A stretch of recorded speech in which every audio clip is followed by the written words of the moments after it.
You might have to, by your third, you might have that crunch down pat. That's right.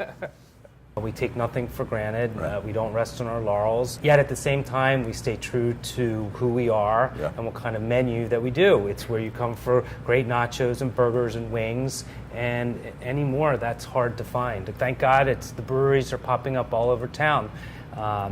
Prohibition did a number on the brewing and distilling industry. And fun in general. That's right, and fun in general, Somehow they still continue to have fun here. Yeah.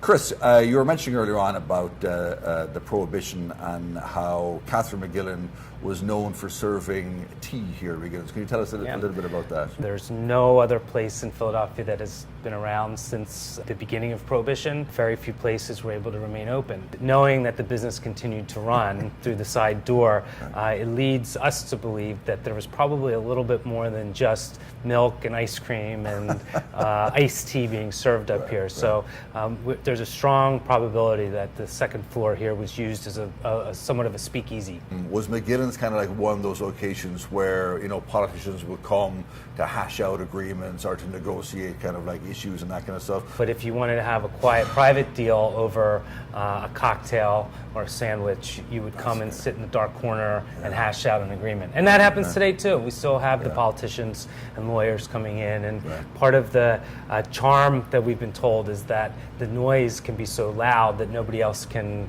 hear your conversation. You can speak in private when in public. We're lucky that we get an amazing cross-section of everybody. So we still get the city hall and the judges and politicians, and we get the after-work crowd. And we certainly get our fair share of tourists. Now, seeking old bars and cities is a tourism thing to do, in addition to going to a museum. So we think we're better than a museum because you can come in, museum, you can enjoy the history and have a beer at the same time. That's fantastic.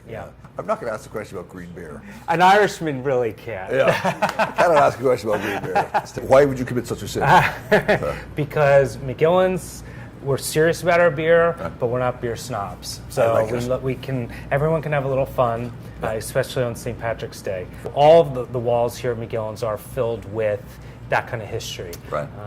It goes back to the original sign for McGillins when we were known as the Bell in Hand. It started with John Wanamaker's sign. When John Wanamaker's closed, which is right around the corner from McGillins, the owners of the building brought the sign over and we hung it right up, and that kind of started a new trend. And then how does one get their photograph on the staircase coming up here?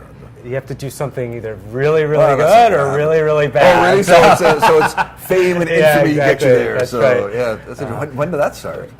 We've always, it's been one of these things over the years. Just we have such loyal customers, and so we watch college students date and get married, then have kids, and so we're part of people's families. Families keep growing, and we introduce a new generation to McGillins, so which is great. We're incredibly old school. But it speaks volumes as well as a testament for how well run the place is. So, I do think it's rare when you still have a true mom and pop business in Center City. You have such long-term employees here. So our longest employee's been here for 42 years, our bartender, John Doyle. And he has his favorite item. So it just was one of these things that we added to the menu, John Doyle's favorite or Cassie's favorite. She's been here 40 years. Wow. Yeah. Our shepherd's pie, which is kind of a key item here at McGillins. We sell more of that than any other entree. And we have our Mile High meatloaf, which is an incredibly popular entree, and it is not for the faint of heart. No.